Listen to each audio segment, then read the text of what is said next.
In the heart of rural Australia lies a place the locals no longer speak of, a place once filled with laughter and life, until one cold morning changed everything.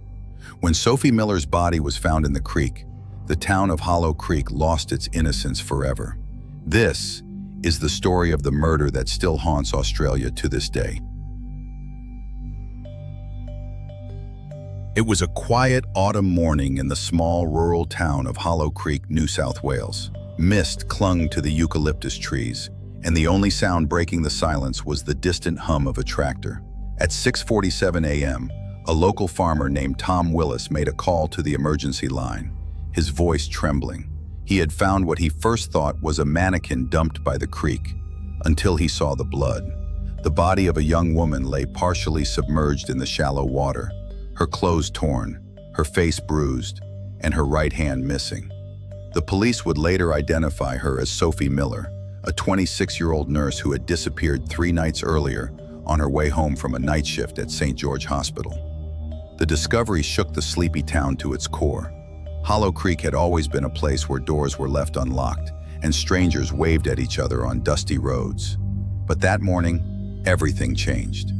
Fear crept in like the fog that never seemed to lift. By 7:10 a.m., 2 police vehicles and an ambulance had arrived at the scene. Detective Hannah Reeves, a calm yet sharp investigator from the Sydney Major Crimes Unit, was called in. She'd seen death before, but something about Sophie's body felt different. It wasn't random. The removal of the hands suggested ritualistic behavior or an attempt to hide evidence. The area was cordoned off, and officers began combing the surrounding fields for clues. Nearby, a faint trail of blood led to a tire track, partially washed away by rain. Whoever did this knew the land well, too well. Sophie Miller had moved to Hollow Creek only 6 months earlier, escaping the noise of Sydney for a quieter life. She was loved by her patients, known for her soft voice and kindness. Her landlord, Mrs. Ellison, told police Sophie never stayed out late and kept to herself. But in her small apartment, detectives found something unsettling: a series of letters tucked in a box under her bed. Each one was signed by someone only identified as R. The handwriting was messy, desperate, and some letters contained dark, threatening undertones. "You can't hide from what you did." Detective Reeves traced the letters back to Ryan Cooper, Sophie's ex-boyfriend from Sydney. He had a history of jealousy and once showed up at her workplace, uninvited. When police questioned him, Ryan appeared calm, too calm. He claimed they broke up amicably and hadn't spoken in months. His alibi placed him in Melbourne the night Sophie disappeared.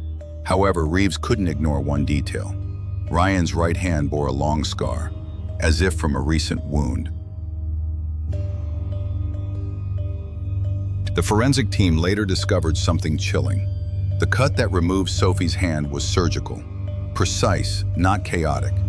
Whoever did it knew anatomy. The hospital where Sophie worked had several surgeons and interns, but only a few had access to the same kind of medical saw used in the crime. When police checked inventory records, one surgical saw was missing. Rumors spread quickly. In cafes, at schools, and around the church, everyone whispered about the Hollow Creek killer. Parents kept their children home after dark, and shopkeepers closed early. For the first time, the town felt unsafe. Detective Reeves organized a town meeting to calm the residents. "We will find who did this," she said, her tone firm. But as she looked across the frightened faces, she knew the killer could be sitting among them. 2 days later, divers returned to the creek for another search. This time they found something: a wristwatch still ticking, engraved with the initials RC. Ryan Cooper denied owning it, claiming his had been stolen months ago.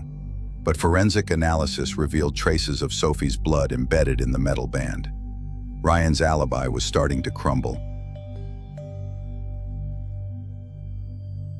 When detectives searched Ryan's apartment, they found a hidden box behind a false wall panel. Inside were photos of Sophie, newspaper clippings about her disappearance, and one surgical glove, with a faint trace of blood on the fingertips. Ryan was arrested, but during interrogation he said something chilling. "You think I killed her?" I didn't even finish what he started. That word, he, changed everything. Detective Reeves dug deeper into Sophie's past and found that during her internship at St. George Hospital, she reported a doctor for misconduct, Dr. Richard Kane, known among staff as the Shadow Man for his eerie quietness and late-night shifts. He had disappeared shortly after being suspended 2 years ago. No one had seen him since. And then came the twist. Richard Kane's initials, RC, matched the engraving on the watch. Reeves requested the hospital's old security archives. Most footage was gone, but one damaged tape showed Sophie walking to her car late at night and a tall man in a surgical coat following her from a distance. Digital enhancement revealed the man's face. Dr. Richard Kane. He wasn't dead. He wasn't missing. He had been hiding. And now it seemed he had returned. Detective Reeves felt a cold wave run down her spine as she stared at the enhanced image. Richard Kane's pale, expressionless face glowed under the dim light of the hospital's parking lot. The timestamp showed the footage was taken 3 days before Sophie's disappearance, the same night she was last seen alive. Reeves immediately issued a national alert. If Kane was alive, he had likely assumed a new identity. A check on medical licenses revealed that someone named Dr. Richard Cole had recently registered to work in a private clinic in Wollongong, just 2 hours from Hollow Creek. The photo on the license was an older, bearded version of Richard Kane. As officers prepared to move, Reeves couldn't shake off the sense that Kane had always been a step ahead. His actions weren't random. They were calculated, methodical. This wasn't revenge born of emotion. It was a ritual, a message. And Sophie, the nurse who once exposed him, had been his unfinished business. The manhunt for Richard Kane became one of the largest in Australian history. Over 100 officers were deployed across New South Wales. Police drones scanned forests, highways, and abandoned buildings near Wollongong. Meanwhile, Detective Reeves visited the clinic where Dr. Cole had worked. The staff were visibly shaken. The receptionist recalled his strange behavior. He often arrived long before dawn and sometimes stayed until after midnight, muttering to himself in the dark. In his office drawer, they found a jar filled with small bones, later identified as animal remains used for anatomical practice. But the most disturbing find was a patient file labeled Sophie M.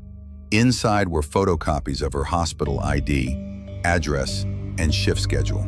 Reeves realized that Kane had been planning the murder for months, perhaps years, waiting for the right moment.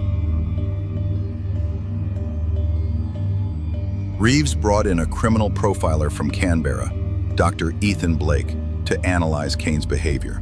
His assessment was chilling.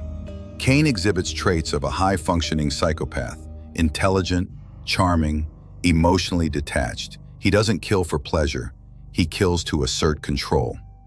Dr. Blake also noted a disturbing pattern. Every patient who had filed a complaint against Kane during his career had later suffered accidents, car crashes, home fires, disappearances. None were ever officially connected to him. Reeves realized Sophie had been the only one who survived long enough to expose him, and for that, she had sealed her fate.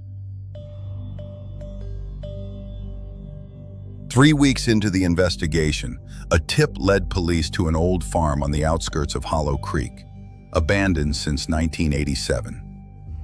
Neighbors reported seeing lights flicker there at night. When officers entered, they found what looked like a makeshift medical lab. Rusted tables, blood-stained aprons, jars of formaldehyde filled with preserved organs. In one corner stood a mirror covered in black cloth. Reeves lifted it. Behind the glass was a carved inscription. "She watched me. Now I'm watching you." A sense of dread filled the room.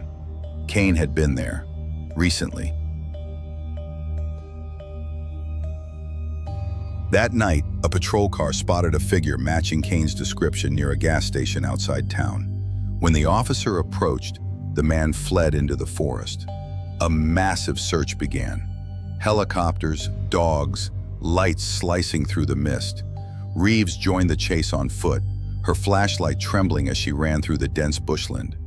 Then she saw it, a flicker of movement near an old water tank. When she aimed her light, she caught a glimpse of Kane's face, pale and expressionless, before he vanished into the darkness. The forest fell silent, except for the faint echo of his voice whispering through the trees. "You can't bury the truth." Despite weeks of search efforts, Richard Kane was never found. Media frenzy slowly faded. The public moved on. But Reeves couldn't. She continued to study every piece of evidence, replaying the footage over and over. Then one night, she received an anonymous envelope at her home. Inside was a photograph of her, taken from outside her window, with a handwritten note. "Now you're part of the story." 5 years passed. Hollow Creek tried to heal, but scars remained. The case became a cautionary tale taught in police academies. Reeves had been promoted, though she still carried the shadow of that night. Then, a construction crew unearthed a sealed metal box near the old creek bed. Inside were newspaper clippings, surgical tools, and several human bones, including a right hand. DNA confirmed it was Sophie Miller's missing hand. The killer had left his final signature. Despite new evidence, Richard Kane was still officially listed as missing. Some believed he had died in the forest. Others claimed he was still out there, watching. Reeves knew better. The precision, the messages, the patterns, all pointed to a mind that couldn't stop. In her final report, she wrote, "Richard Kane is not gone. He's waiting for recognition, for the story to end his way." Years later, a journalist produced a documentary about the Hollow Creek case. During editing, the team noticed something chilling. In one of the drone shots taken near the creek, a tall man was seen standing at the tree line, watching the crew. When they zoomed in, the face was blurry, but the outline of a surgical mask was visible. The footage was removed from the final cut, and the journalist later quit the project without explanation.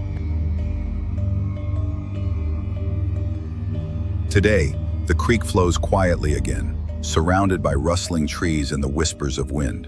But locals still say that on cold nights, you can hear faint footsteps and the echo of a man humming, the same tune heard on Sophie's final voicemail. Detective Reeves retired a year later, moving far north to escape the memories. Yet, every anniversary of Sophie's death, she receives an unmarked letter. Inside, a single line, written in the same handwriting as before. "You never found me." And at the bottom, the initials, RC. More than 2 decades have passed since the Hollow Creek murder. The town rebuilt its roads, its homes, and its silence. But every autumn morning, when the fog returns to the creek, people say they can still hear Sophie's footsteps, walking home, just like she tried to that night.